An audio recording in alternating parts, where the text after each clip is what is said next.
Hola a todos, ¿cómo están? Espero que muy bien. Sean nuevamente bienvenidos a esta su serie y su canal Hablemos de Historia Venezuela.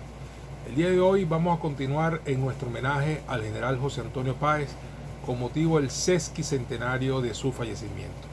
Para ello seguimos conversando con nuestro buen amigo Fernando Falcón.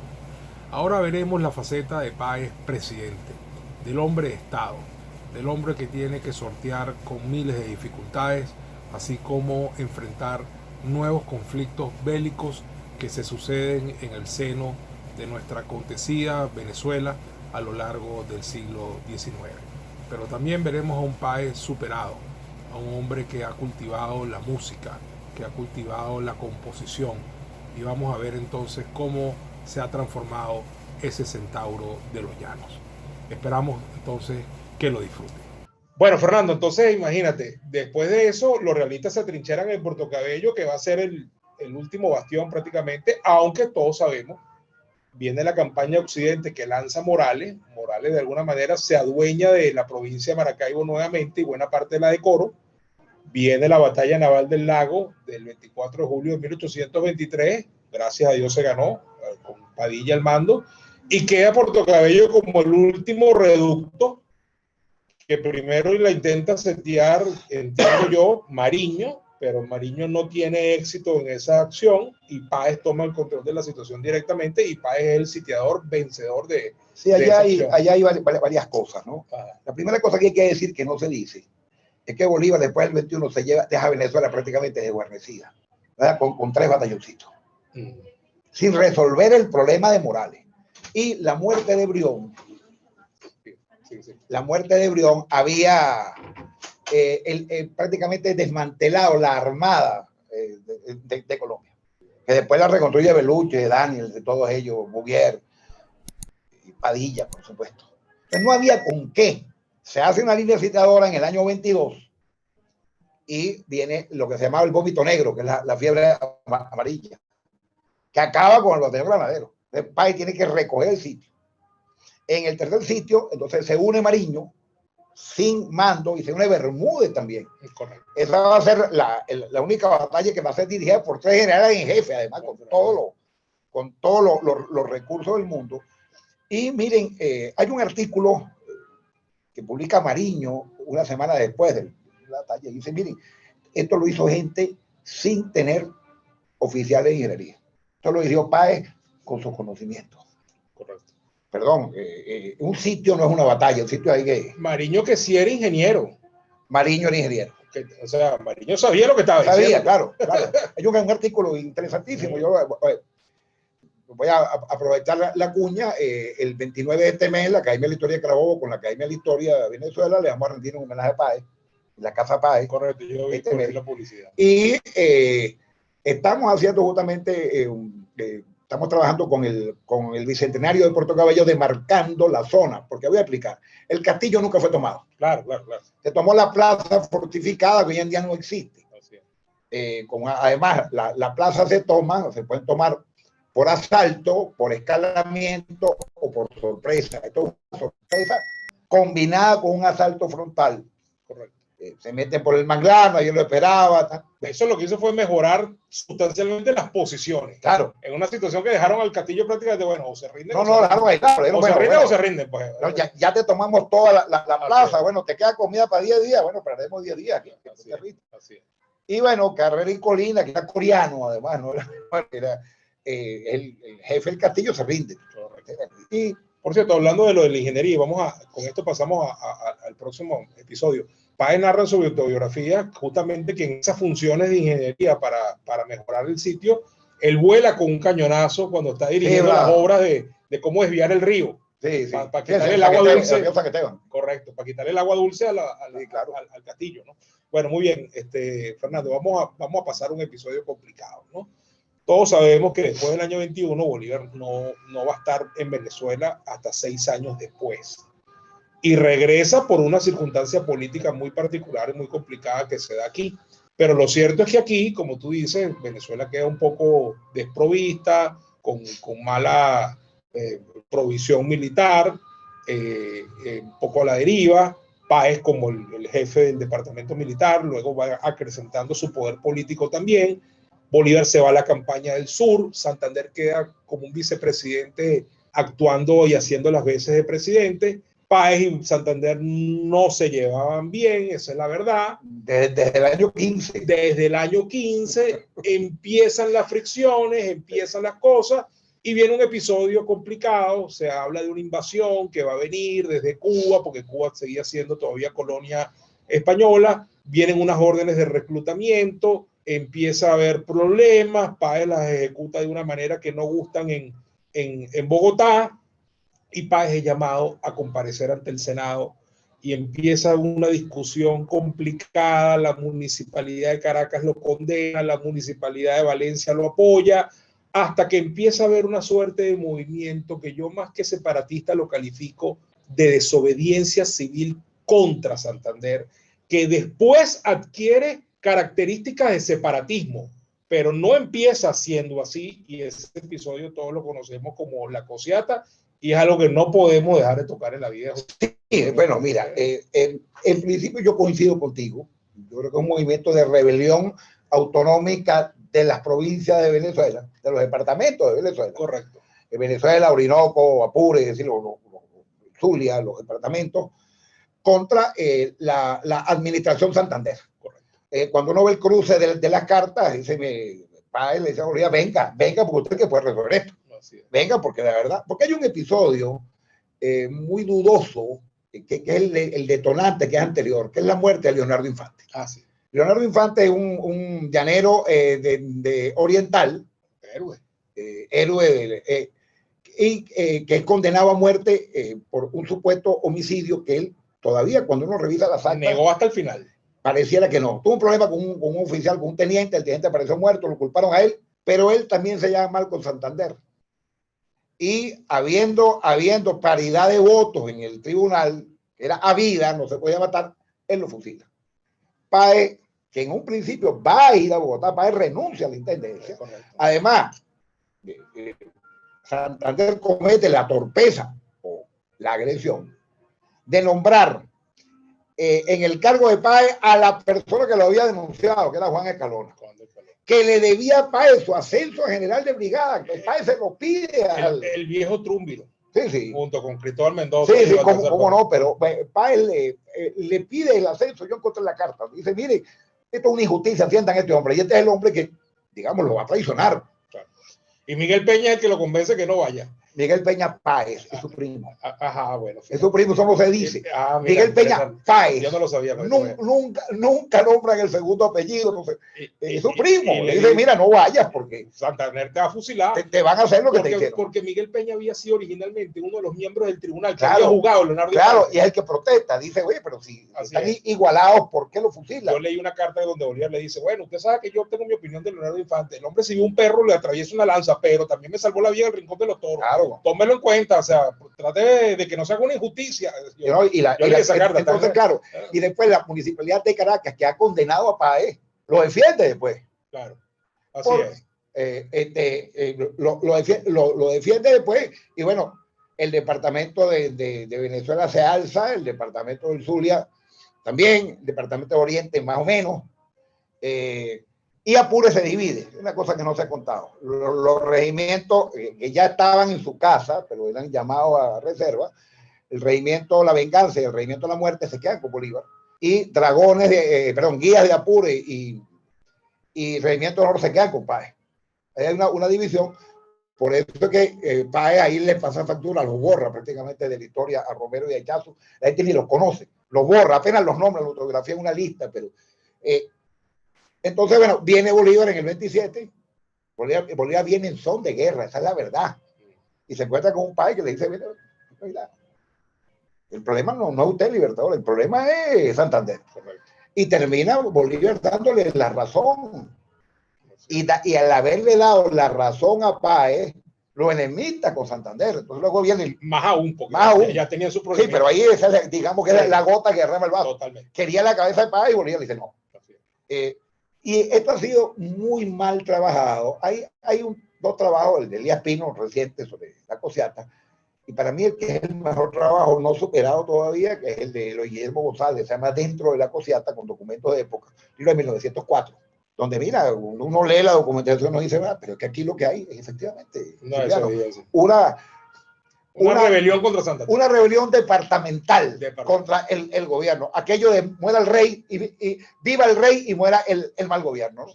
Sí. Porque realmente el problema entre los reinosos, como le llamaba Páez, y los venezolanos, era de vieja data. Hay una carta de Santander donde él habla de esos, voy a citar de memoria, esos malandrines follones de los venezolanos. La carta la agarró Páez. No le puede gustar. No le puede gustar. Del año 17. Bueno, entonces, esto viene. Bueno, y le voy a abonar algo que tú dices allí con respecto a lo que Bolívar dijo de Páez y sintió. Yo en estos días revisaba una carta al general Salón. El incorruptible Salón. Y lo que le dice general Salón, cuádrese con Páez, que en esta circunstancia ha sido mi más leal amigo en todo este rollo. Porque lo que tú dices, Páez lo que le dice a Bolívar es véngase. Páez en ningún momento está pensando en traicionar a Bolívar. Y por el contrario, dijo, yo no voy a tomar ninguna decisión con respecto a separarnos de Colombia hasta que el Libertador no diga lo que tiene que decir. E incluso llegó a haber una tentativa de constituyente que si Páez no la frena, se da. Y la frenó. Y ahora, hay otro punto después de la Cosiata que a mí es fundamental. Y estoy citando mucho trabajo, porque son otros libros desconocidos que la gente no... Hubo un proyecto, realmente lo hubo, no de Bolívar, sino de los amigos de Bolívar, Castillo Rada, hermano del otro Castillo, Urdaneta. Urdaneta era visto en Nueva Granada como granadino y no como maracucho, porque él era criado y estudiado en Bogotá. Briceño Méndez estaba también metido, Sublet estaba metido, de buscarle a Bolívar como sucesor un príncipe de la casa de Orleans. Claro, lo cual se acrecentó con el atentado. Claro, muchas veces preguntan qué hubiera pasado si hubieran matado a Bolívar, si no tenemos vicepresidente, y eso se acrecentó a partir de ahí. Claro, entonces, allí, cuando eso se supo, es que Páez dice, bueno, nosotros hicimos la independencia, ¿para qué le hicimos? Para quitar un príncipe para poner otro. Sí. Y eso caló profundamente. Bolívar realmente no estaba allí. Bolívar no quería hacerlo, pero sus amigos sí. Y entonces el proyecto se conoció. El proyecto está en el famoso texto hay dos textos en realidad.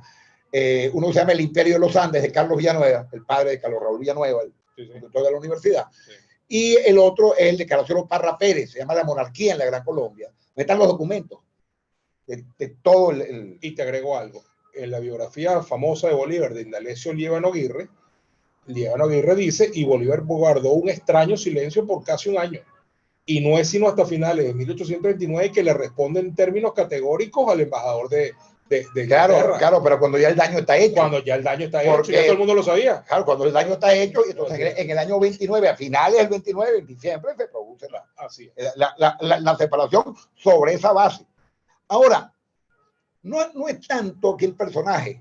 hay una compilación de documentos que es la de Blanco y Aspurúa, están todas las representaciones de los pueblos y las unidades militares apoyando a Páez, de los consejos municipales, como se llamaba, de los ayuntamientos.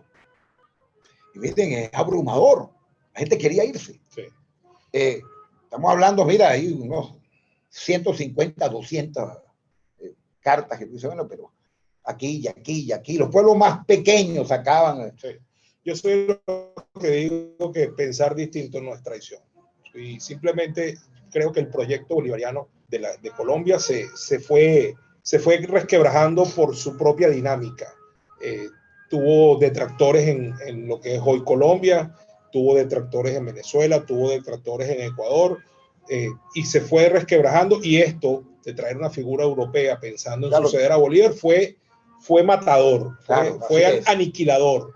Y al final lo que pasó en 1830 es que todos esos factores que no eran amigos entre sí, pues agarraron su camino separados de una idea que alguna vez los unió, pero que dejó unir. Y como decía mi maestro informador, Luis Castro Leiva, en Colombia era una ilusión ilustrada. Exactamente. Una cosa que no se intentó hacer y no se pudo. simplemente no se pudo. Y Bolívar era el único que podía unir eso, bueno, y Bolívar estaba ya en una situación totalmente distinta en 1830. Ahora, muy bien, Fernando. Consumada la separación y emergiendo Páez ya como el eje central de todo en Venezuela, como dice el doctor Salcedo Bastardo en su historia fundamental, su voluntad va a ser la principal en el país a partir de ese momento. Vamos a hablar un poquito rápidamente desde el Páez presidente, en cuya gestión pues ocurren cosas importantes. Tiene que institucionalizar el país, Mira, tiene que crear una república. Mira, Páez en principio es el fundador del poder civil en Venezuela. Suena como suena, pero justamente el peón de la calzada, el jefe de división, el sitiador, pasa a convertirse en magistrado civil. En una organización hay un trabajo extraordinario, Elías Pínola, y de los primeros venezolanos. Bueno, se ve. ¿Qué es lo que se quería hacer aquí? No se puede hablar de liberalismo porque el liberalismo no existía en el sentido como lo conocemos hoy. El liberalismo es un sistema de libertades, no un sistema económico. Es una diferencia. Aquí lo que se piensa hacer es una república comercial moderna. El viejo proyecto de la gente del 11 vuelve a instaurar en Venezuela. Esa república comercial moderna implicaba necesariamente la reducción de la Fuerza Armada. Necesariamente. Cosa que no le gustaba a los militares. Hay un periódico, me lo encontrado. A Santos Michelena de ministro de Hacienda. Qué cosa que es fundamental. Hacienda y relaciones exteriores. Y relaciones exteriores, que era el caso. Porque el problema fundamental en Venezuela es la deuda. Correcto. La deuda por un lado y la delimitación, que van las dos en un mismo paquete negociador. Nosotros nos dan todo lo que pedimos en cuanto a la Hacienda. Venezuela es un país quebrado. Y nos dan algo en la parte de la negociación, y por eso es que el Congreso no acepta el tratado Pombo-Michelena. Pero en cualquier caso viene la organización del Estado, viene la organización de la renta, sobre todo el estanco del tabaco, que era el principal recurso. Vienen las relaciones internacionales, reconocimiento de Inglaterra primero, luego de Francia, la Liga Hanseática, el Lübeck, Hamburgo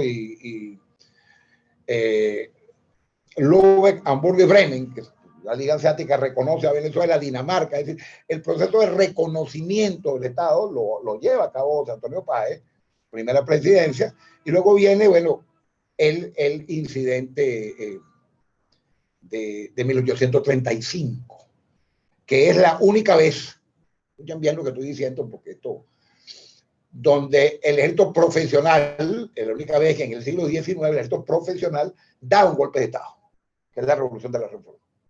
Eso no ocurre más nunca hasta el siglo XX.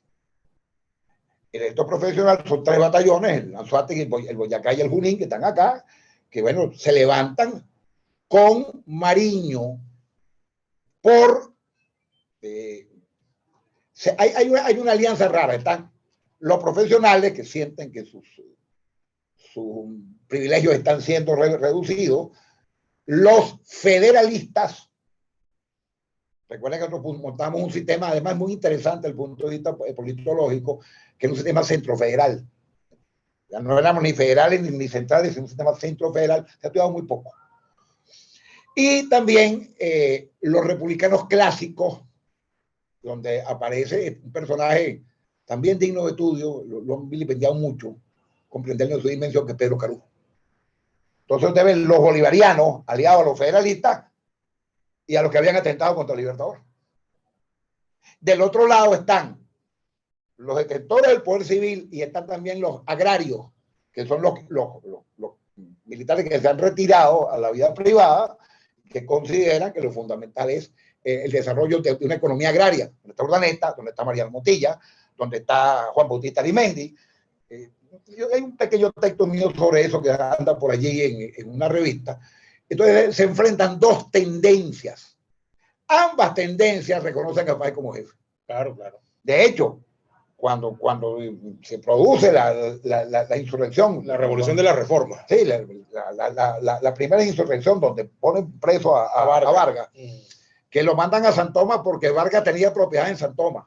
Eso no se dice. Vargas tenía haciendas en San Tomás. Por eso es que lo mandan para allá, no lo mandan para allá porque él pide que lo manden allí. Cuando eso se produce, creen que Páez es el jefe.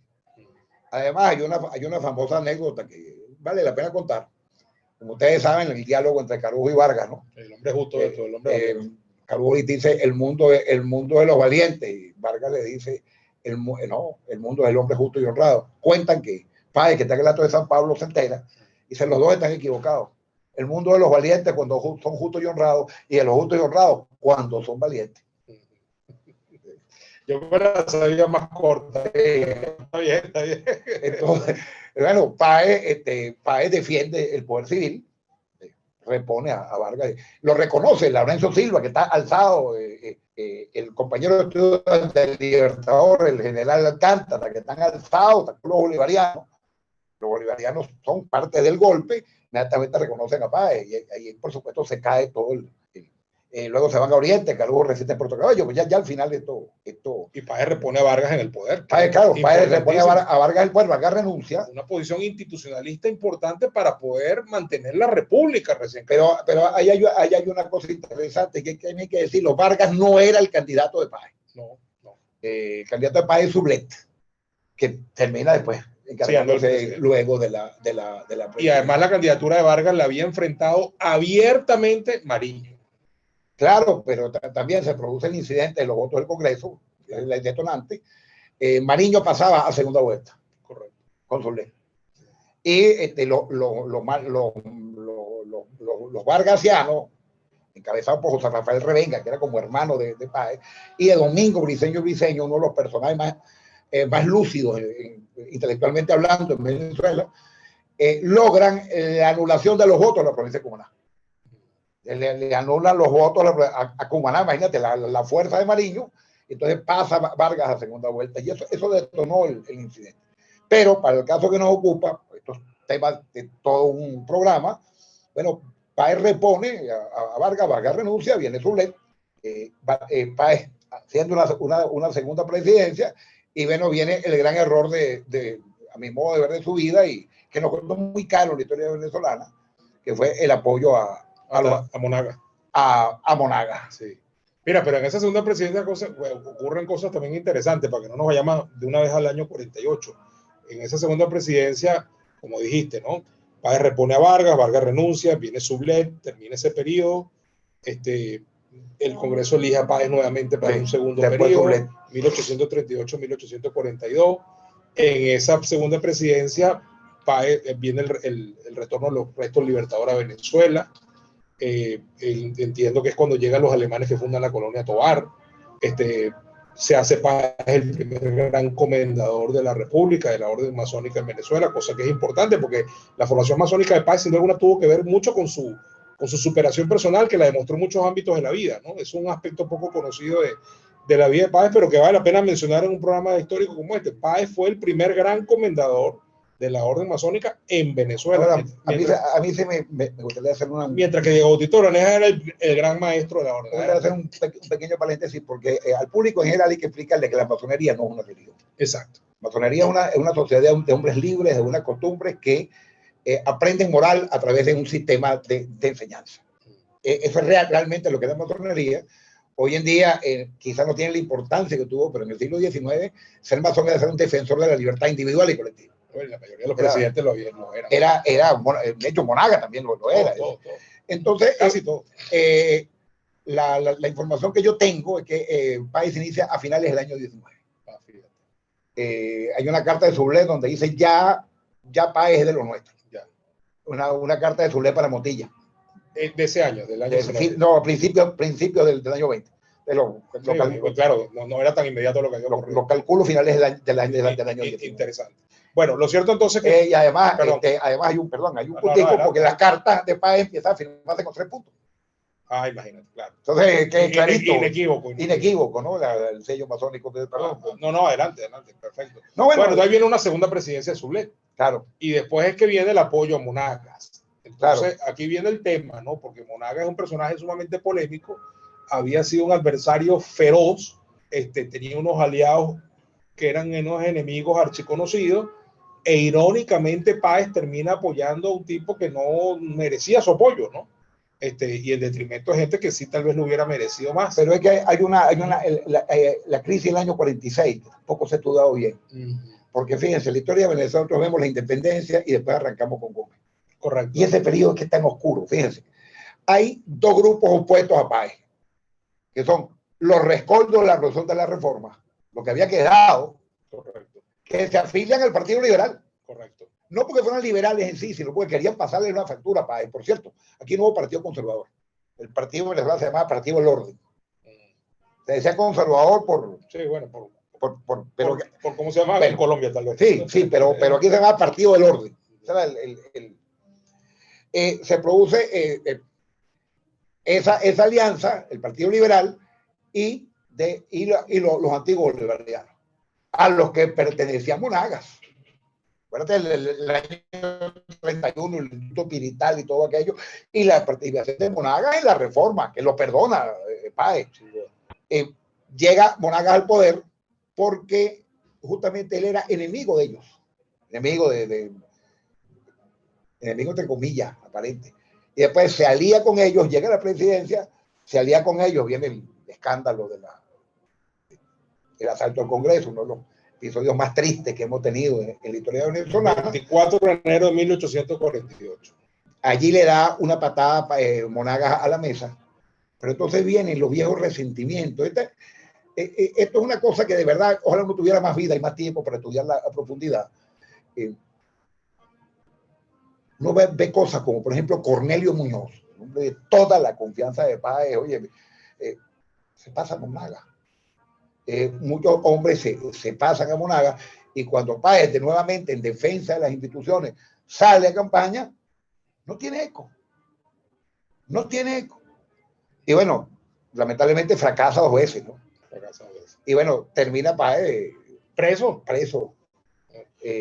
Por cierto, él se le entrega a José Lorenzo Silva, creo. A Silva, él lo menciona. Sí, en Macapo. Y además hay un... Que lo trata muy bien, porque además es viejo compañero de armas de toda la vida. Claro, y además... Pero Silva se lo entrega a Zamora. No, y Zamora lo trata mal. No tanto. Bueno, Páez lo dice en su autobiografía. No tanto. En un famoso puesto, él lo lleva a caballo, no lo lleva esposado, ¿verdad? Entonces, el pueblo, porque la masa siempre es voluble, empieza a pedir la cabeza de Páez.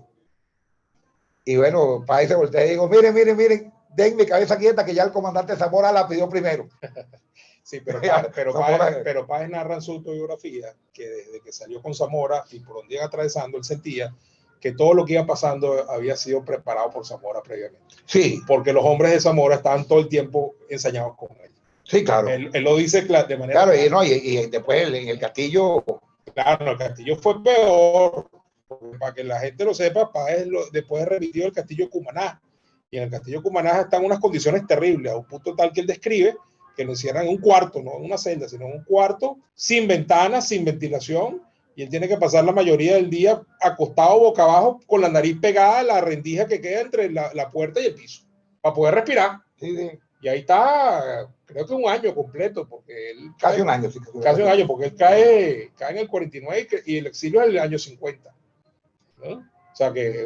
ahora hay una cosa que no se cuenta. La esposa viene, ¿no? Y hace las gestiones, pero yo he revisado prensa. Miren, la esposa saca una carta desconociendo los hijos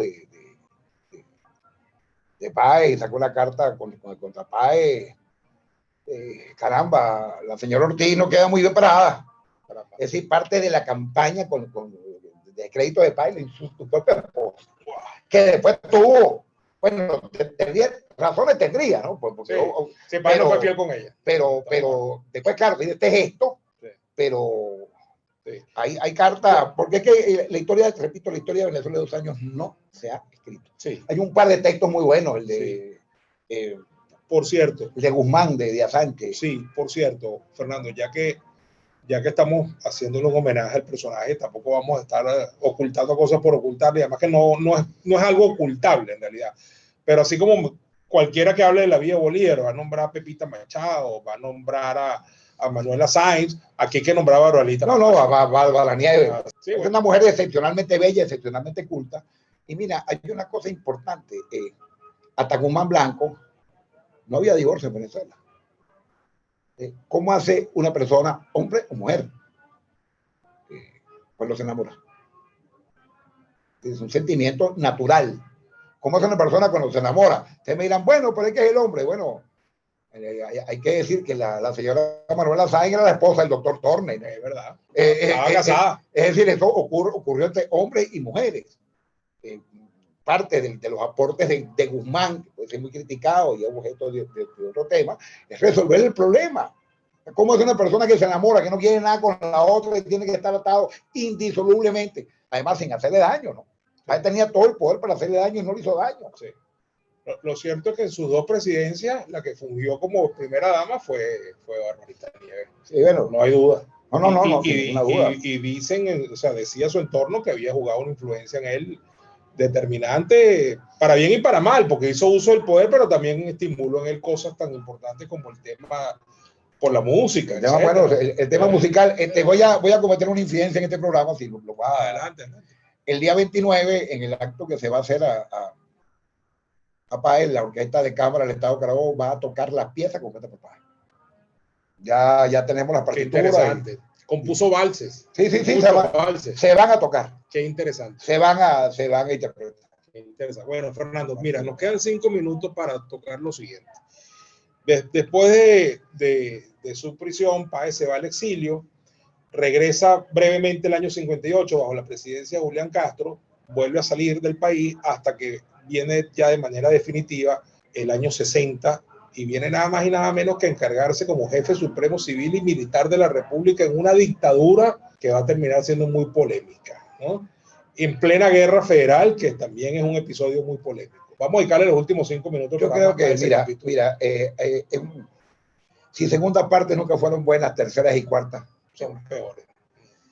Ya el país que viene es un hombre que además ha viajado, digamos, por América completa. Colombia le da grado militar, Nueva Granada le da grado militar, Perú le da grado militar, Argentina le da grado militar, cubierto de honores, se mete en un negocio de refrigeración de carne. Sí. En Argentina. En Argentina va y visita Artigas en Uruguay. Es decir, se hace de verdad, es un hombre de dimensión. Y cuando llega a Venezuela, el país ha cambiado. Ha cambiado el país, ya no lo conocen, ya no quedan prácticamente próceres de la independencia, los llaneros de Apure han desaparecido casi todos. Es decir, tiene un prestigio, un nombre, pero en la práctica no funciona. Quedan Silva y Monaga. Sí, pero que quedan vivos, de Silva y Monaga. Sí, bueno, y Silva, acuérdate que estaba casado con la sobrina del Libertador. Sí. Era un hombre más de los bolivarianos. Sí. Y Monaga, bueno, unos años después va a morir en pleno ejercicio del poder. Yo siempre he dicho que las reelecciones son malas. Sí. Y las reelecciones consecutivas peor, y las reelecciones indefinidas mucho peor todavía. Sí.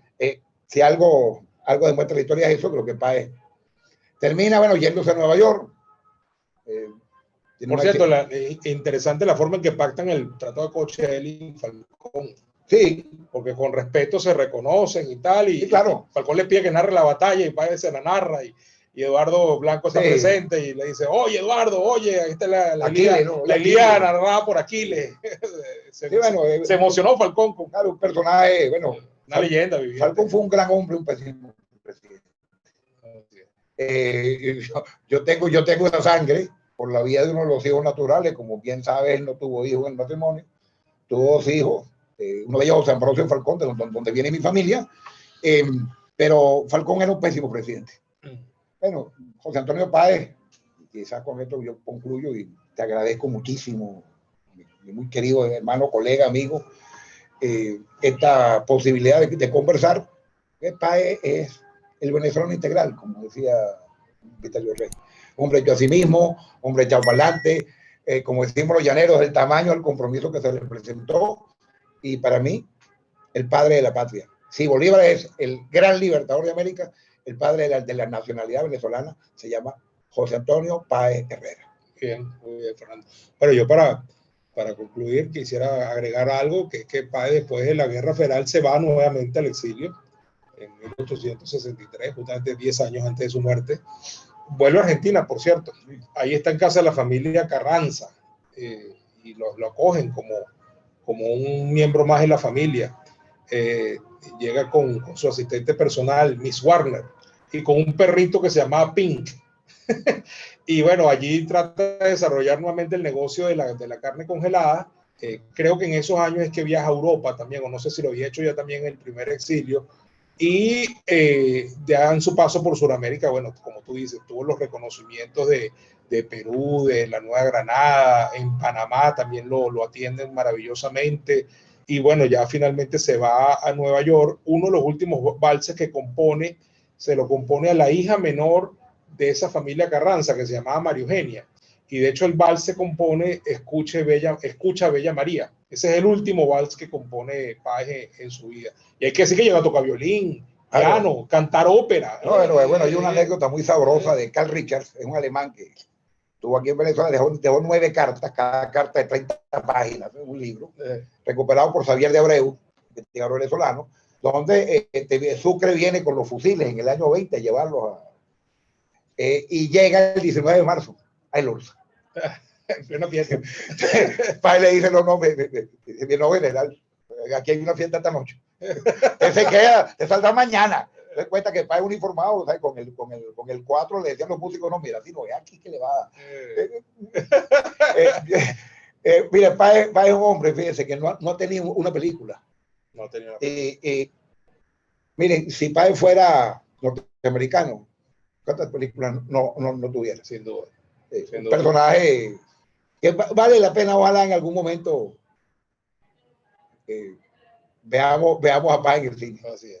Bueno, ya radicado en Nueva York en 1872 nuevamente, pues ahí pasa los últimos meses de su vida y producto de un resfriado que adquirió en uno de esos paseos que hacía por el Central Park a caballo, pues se le convierte en neumonía y finalmente el general José Antonio Páez fallece el 6 de mayo de 1873. Y este programa lo hemos dedicado con motivo de haberse cumplido hace poco el sesquicentenario de su fallecimiento, es decir, los 150 años de que el general José Antonio Páez dejó este plano. Así que bueno, muchas gracias por habernos acompañado. Gracias a ti, Fernando. Gracias, Cipriano. Y bueno, ha sido un placer. Y además creo que un justo reconocimiento a una figura trascendental de nuestra historia que sin duda alguna marcó a Venezuela y como tú dices, es el padre de la venezolanidad. Bueno, muchísimas gracias. Hasta la próxima.